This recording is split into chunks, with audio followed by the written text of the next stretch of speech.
Mayroon akong tanong, bro. Yes.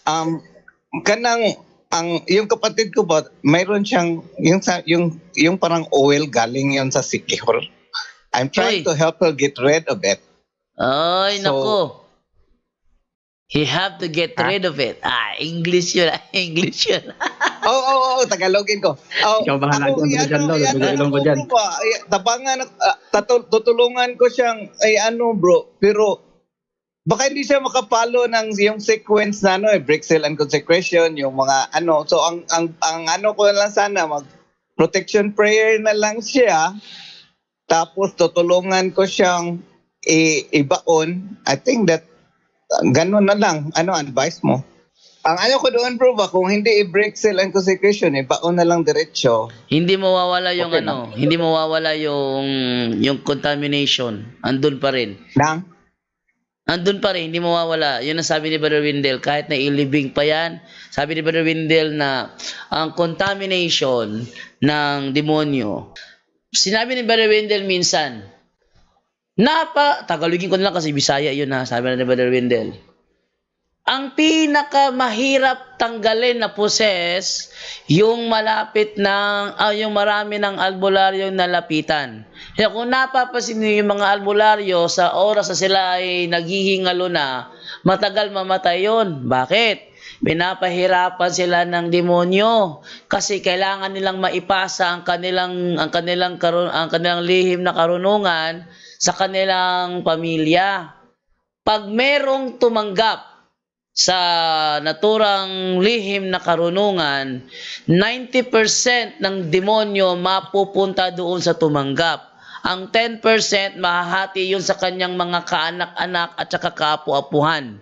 Sabi ni Brother Windel. How about namatay, walang tumanggap, nilibing? Yun. 90% hindi napunta sa kahit kanino. 100% na hati-hati sa kanyang buong angkan. 100% ang demonyo na hati-hati sa kanyang buong angkan. Kanyang mga anak at mga kaapu-apuhan from 3rd to 4th generation. Yun ang sabi ni Brother Windel. Kaya kahit pa ilibing pa yon diretso ng walang renouncement na nangyayari, walang break, seals, and consecrations, walang renouncement na nangyayari, ang nanatili pa rin ng contamination, eto pa pinakamano doon. Nilibing niya. Hindi niya break, seals, and consecrations. Pag may nakakita sa kanya na may nilibing siya ron, huhukayin yon. Hala, anting-anting ang nilibing. Ang gagamit nun, dami naman sa contamination yon. Ayun. So, yun ang reason doon. Kaya kailangan talagang i-break, seals, and consecrations at hindi ko na mahanap yung video, yung live na yun, malamang isa yun sa mga na-delete ko nung ako'y naglinis dahil doon sa mga na kami ng reuse content. Kaya yun, ipasurrender ko na lang sana sa kanya sa isang pare dito. Kaya lang, kung walang alam sa pag-dispose noon, mas damay pa yung pare. Yun ang naisip ko .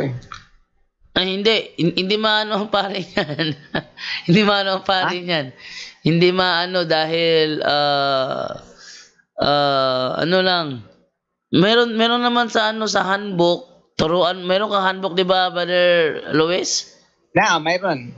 Meron akong ganyan. I-picturean mo yung yung prayer to break, seals, and consecrations, prayer to break unholy ties. Tapos mas maganda ano muna 'yon. Halimbawa ganito. Kasi ang nasa handbook kasi is intended for a person. Pero ang i-break kasi yung item mismo. So, pwede Sino mag-break? Yung pare or yung sister ko? Yung sister mo. Yun nga, alam ko na nire-record ko yung ginagawa mo, yung tinuturo mo, at saka yung sinishare ni Sister Hilda.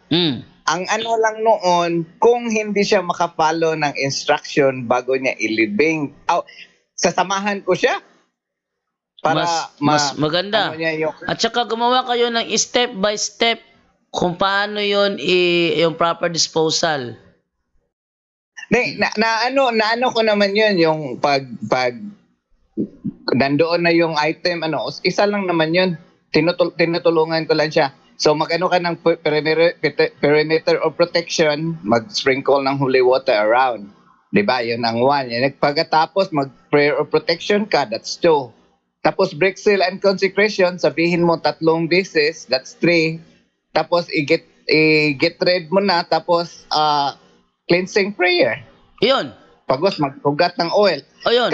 Maghugas ng holy water. Oh. Ang holy exercise water. Ang inaano ko lang, itong sister ko may pagka-modern baka hindi yun masunod niya yung husto, so samahan ko na lang siya. Samahan mo na lang para siguradong masunod. Tapos, ilibing na, okay na kung ako rin tutulong maghukay sa kanya. Oo, pwede. Maliit lang naman yun, bro. Pwede. Ako yun Pwede. Yun na lang. Kasi ang gusto ko na sana, shortcut, ilibing na lang namin sana diretsyo. Kaya lang, yun ang gusto ko sana i-advise. Kaya lang, I know, sinasabi nyo na kaya sabi ko, tatanungin ko kayo uli kung okay lang na ilibing pero ayaw mo ayaw mong advice na ganun. Hindi advisable yun. Sige, gagawin ko na lang yung procedure na so ikumpisal ko pa ba yun? Ako kasing nagbigay noon galing pa dyan sa Pilipinas Pati ikaw kailangan ako ang inutusan na magdala. Pati ikaw kailangan mo rin mag-renounce. Ha? Pati ikaw kailangan mo rin mag-renounce.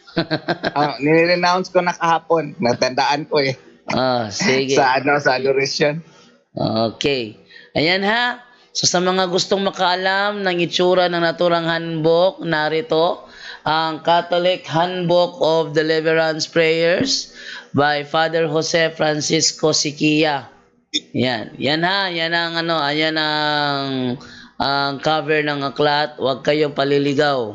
At ang nihil obstat niyan ay si Reverend Father Rufino Sescon Jr. Kanyang imprimatur ay si Luis Antonio Cardinal Tagle. Yun ang kanyang imprimatur. Ayan ha. Ang pinagbabatayan natin sa ating pagtuturo, ang imprimatur pala mismo si Cardinal Tagle. Tapos sasabihin lang nung Alvin Mundok na weirdong doktrina. Nakakatawa isipin, weirdong doktrina. Pirmado ni Cardinal Tagle, weirdong doktrina. Ano ba naman yan?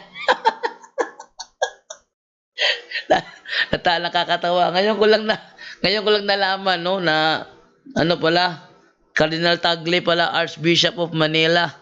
Yung kanyang imprimatur. Tapos sabihin lang ni Alvin Mundok na ito'y weirdong doktrina. Nako, siya yung weirdo.